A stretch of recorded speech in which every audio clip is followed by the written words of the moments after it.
Aziz. Gimana kabarnya Pak hari ini?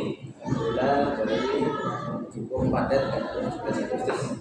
Baik, terima kasih. Sebelumnya ini mohon waktunya sebentar ya Pak. Saya akan mencari Bapak sebagai kepala SMPID Indonesia Makassar sebagai salah satu tugas saya ya. Jadi kita lanjutkan ya Pak Aziz. Saya akan bertanya berkaitan dengan kepemimpinan Bapak sebagai kepala SMPID Indonesia Makassar. Yang pertama, ya bagaimana cara Bapak ya mengidentifikasi kasus-kasus dilematika yang terjadi di sekolah Bapak. Kalau kita sebagai kepala sekolah untuk mengidentifikasi itu ya, pertama kalau saya pribadi biasanya kita lihat secara personal dulu ya, seperti apa, kemudian cara menyampaikan pendapat itu apa, lalu nanti kita gali informasi ya, terkait masalah-masalah yang mungkin ada ya, mungkin kecil ataupun besar, nanti kita lewat dari personalnya dulu. Kalau biasanya penyampaiannya memang ada yang tegas, ada yang penyampaiannya lemah lembut, ya kan kita harus menyesuaikan personal dulu seperti apa. Makanya kita menyampaikan itu ya, sebisa mungkin sesuai orangnya dan itu tidak menyinggung perasaannya biasanya. Baik, terima kasih Pak. Pertanyaan selanjutnya ya, dalam sebuah pengambilan keputusan ya, berkaitan dengan dilema etika ini kira-kira langkah-langkah seperti apa ya Pak yang dianggap efektif selama ini ya dalam kepemimpinan di SMPID? Jadi untuk pengambilan keputusan itu kami lebih banyak kepada musyawarah. Memang kita utamakan musyawarah dari pihak seluruh guru terlebih dahulu, kemudian nanti hasilnya ya kita, karena memang ada yayasan, ketua yayasan segala macamnya dari kalau memang masalah itu membutuhkan pendapat dari yayasan ya kita minta pendapat dari yayasan. Kalau misalnya memang cukup dari sekolah saja ya mungkin nanti dari gurunya, memang biasanya dari musyawarah dulu, kemudian nanti kalau memang perlu tidak lanjut terkait yang hal-hal yang lebih personal segala macamnya, itu lebih kepada keputusan yang diambil kepada pengurus inti dari sekolah, itu nanti yang lebih naik tingkatnya. Nanti mungkin bisa jadi melibatkan ketua yayasan atau pengurus dari yang inti yayasan. Baik, Intinya musyawarah. ya musyawarah Pak ya, luar biasa. Selanjutnya Pak, hal apa saja nih Pak yang menjadi tantangan selama ini ya dalam kasus-kasus ya keputusan yang sudah diambil terkait dengan dilema etika? Tantangannya memang ketika mengambil keputusan tadi ya tentang dilema itu tadi banyak karena memang karakter guru ya berbeda-beda, jadi memang penanganan kasusnya juga harus menyesuaikan, dan ternyata di sebisa mungkin kalau kami pribadi bagaimana caranya supaya tidak menyakiti orang lain atau pendapat orang lain, kemudian dengan cara seperti itu semoga hasilnya baik dan tidak ada yang saling tersakiti atau terlukai ya, kecewa seperti itu. Ya biasanya Pak, ini kalau di sekolah yang Bapak pimpin ini terjadi kasus-kasus dilema etika ya, kira-kira itu penanganannya segera atau santai, ditunda-tunda gimana? Kalau penanganannya sebisa mungkin ya segera mungkin Pak, itu bisa diselesaikan karena ya tidak boleh ditunda-tunda ya, jadi sebisa mungkin diselesaikan ya, secara musyawarah tanpa tadi yang melukai seorang. Baik, yang berikutnya Pak, kira-kira faktor yang mempermudah Pak dalam pengambilan keputusan selama ini ya, terutama yang berkaitan dengan dilema etika dan tuntutan moral. Jadi kalau faktor-faktornya ya mungkin kalau selama ini kan memang kami untuk menjadi kepala sekolah kan memang perlu jam terbang yang lebih tinggi ya. Makanya kami untuk mengambil keputusan segala macam itu perlu adanya saran dari ketua yayasan, pelaksana yayasan yang sekiranya itu relevan dan bisa menjadi masukan untuk sekolah. Karena setiap sekolah butuh penasihat atau yang menjadi masukan ke setiap sekolah. Ini Pak, mungkin untuk yang pertanyaan terakhir ini, kira-kira dari selama ini kasus yang terjadi, pengambilan keputusan yang sudah dilakukan, ya kira-kira apa pelajaran yang dapat dipetik atau hikmah yang sudah bisa dirasakan oleh Pak Aziz Gunawan khususnya sebagai kepala SMPIT Nurul Islam Warahmat. Jadi hikmah yang bisa diambil banyak untuk dilema itu memang bagi kami pribadi karena pengambilan keputusan itu sangat sulit bagi kami pribadi, itu memang hikmahnya ya ternyata kita memahami seorang itu tidak semudah membalikan telapak tangan. Jadi kalau kata Abu Somad itu kita jadi manusia itu bukan yang merasa pintar, tapi yang menjadi orang yang pintar merasa. Artinya kita dari ambil keputusan itu kita harus mempertimbangkan perasaan supaya tidak ada yang tersakiti. Makanya tadi kita ambil dengan musyawarah, dengan keputusan dengan pemimpin atasan kita, karena kita ada di bawah yayasan Warahmata, jadi sebisa mungkin kita juga terkoneksi dari atas sampai ke bawah tanpa adanya perasaan tersakiti. Baik Pak, terima kasih, ini luar biasa sekali ya, karena SMPIT ini sekolah yang masih merintis, masih baru, itu luar biasa ya.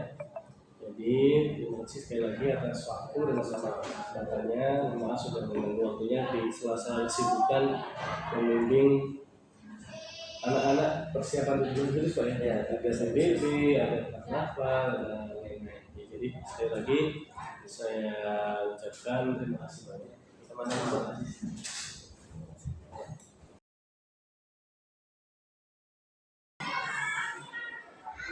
Assalamualaikum. Dari hari itu gimana kabarnya ini Pak? Waalaikumsalam warahmatullahi wabarakatuh. Sehat jiwa dan raga. Saya dengar kemarin barusan sakit ya Pak ya? Alhamdulillah lagi mudik, mudah-mudahan menumbuhkan dosa-dosa yang ada. Baik Pak, mohon waktu yang sebentar ya. Saya sampai nulis sama mohon dari Suami, terus beberapa sumber dari kepala sekolah DP.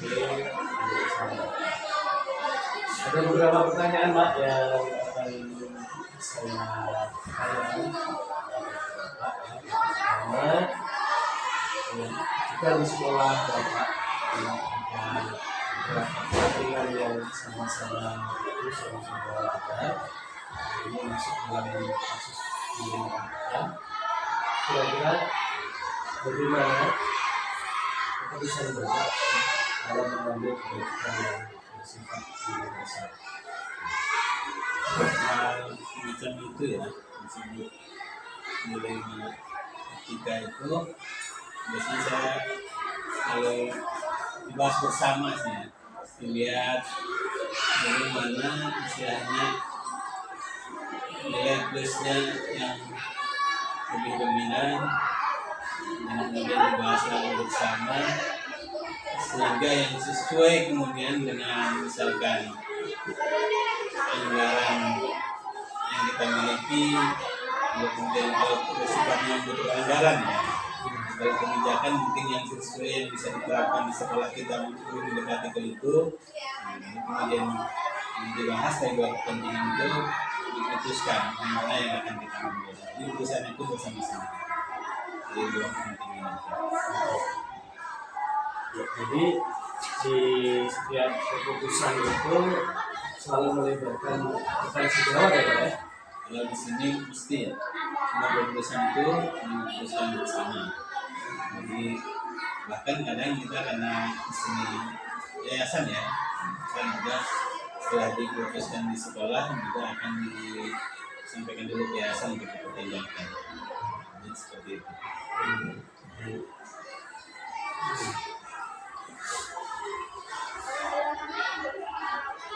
Baik Pak, kita lanjutkan ya pertanyaan berikutnya.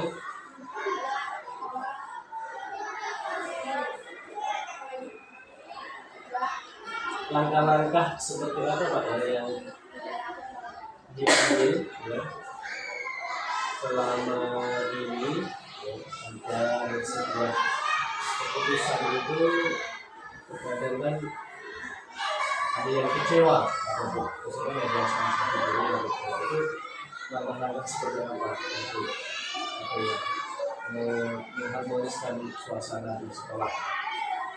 Kalau di kami ya, karena memang dari awal itu selalu terbuka ya, di siapapun boleh menyampaikan idenya, siapapun boleh menyampaikan pendapatnya, bebas. Jadi sehingga ketika ada pendapat yang berbeda, jadi dari kasus dilema etika itu, maka ketika harus diputuskan salah satu dengan pendekatannya adalah ya tadi bersama-sama ayo kita keluarkan idenya, ayo kita alasannya apa, lalu kemudian keunggulannya apa, semuanya bisa mengapa itu semua. Nah, sehingga ketika diambil satu keputusan semuanya sudah merasa puas dengan itu. Jadi tidak ada yang merasa kecewa. Jadi, karena memang dari proses awalnya keputusannya di bersama-sama seperti itu. Luar biasa ya. Jadi sudah terbangun pola komunikasi ya. Komunikasinya selalu musyawarah bersama. Mungkin ya. Hal-hal apa saja yang selama ini merupakan tantangan ya, dalam mengambil keputusan dalam kasus-kasus di kita ya, yang sudah pernah alami sebelumnya. Tantangan utamanya sebenarnya kembali ke pribadi manusianya ya. Manusia itu berbeda-beda, ada yang gampang menerima, ada yang keras kepala ya, dan itu yang sangat berpengaruh ya ketika melaksanakan komunikasi itu. Tapi kemudian di sini letaknya kita sebagai pemimpin, bagaimana kemudian memahamkan bahwa tujuan pada akhirnya adalah untuk kebijakan bersama, kebaikan. Tidak ada yang tujuannya tidak baik ya, karena keputusannya pun apapun nanti itu adalah yang terbaik. Jadi seperti itu. Jadi tantangannya adalah tadi kepada kepribadian masing-masing sih, tapi tidak ada yang tidak bisa diselesaikan. Jadi selama ini kasus-kasus pendidikan etika yang terjadi di sekolah SPIT ini insya Allah semua terselesaikan dengan baik ya. Insya Allah secara ini permukaan sudah selesai ya. Kalau kemungkinan manusiawi kita nggak tahu kalau di belakang ngomong apa. Tapi insya Allah kalau tidak sampai mengganggu pada kebijakan. Ini semuanya menjalankan apa yang sudah diputuskan. Baik, Pak. Jadi ketika ada kasus yang terjadi di etika di sekolah, langkah yang Bapak lakukan menunggu laporan dari yang bersangkutan sebagai seorang pimpinan apa langsung mengambil tindakan atau seperti apa? Biasanya kalau memang ada ya, karena kita ada rapat rutin ya, kita yang tiap hari, tiap pagi ada yang apel pagi, yang pekanan ada di setiap hari Sabtu. Biasanya kita langsung dibahas saja. Ini supaya cepat terselesaikan, kalau memang kebaikan supaya bisa dijalankan sampai ke kebijakan. Ini nggak harus nunggu-nunggu ya. Jadi langsung ketika ada masalah atau masalah kita itu langsung Pak, tidak menunda-nunda ya. Tidak, memang ditunda itu juga kan kadang-kadang lupa lagi di kita dengan itu. Jadi kalau bisa cepat selesai dan hasilnya kalau itu baik, nanti apa yang bisa diputuskan bisa segera dilaksanakan. Baik Pak, ini yang pertanyaan yang terakhir ya. Jadi semua hal yang telah disampaikan, kira-kira hikmah pembelajaran apa yang dapat Bapak petik atau yang tarik benar-benar dari keputusan yang selama ini sudah dilakukan. Nah, saya intinya komunikasi ya. Jadi kalau komunikasinya baik dari seorang pimpinan kepada anak buahnya, kepala sekolah ke gurunya, dan menerima semua apa masukan, menerima semua apa istilahnya yang termasuk dari perbedaan-perbedaannya, tanpa harus memandang siapa dia atau seperti apa masukannya. Itu saya rasa semuanya akan berjalan dengan baik. Ya. Intinya di komunikasi ya, benang merahnya untuk menyelesaikan hal ini adalah komunikasi kita, dan kita harus istilahnya memang open juga gitu, nggak membiarkan ya. Open itu peduli lah, peduli dengan perkembangan yang ada di sekolah kita ya. Hanya menunggu pengaduan saja gitu kan, kita kalau bisa kita respon lebih dulu. Jadi komunikasikan dengan baik, itu sajalah menunggu ini. Kalau komunikasinya sudah baik, insya Allah semuanya. Baik, terima kasih ya. Selalu bersama kita.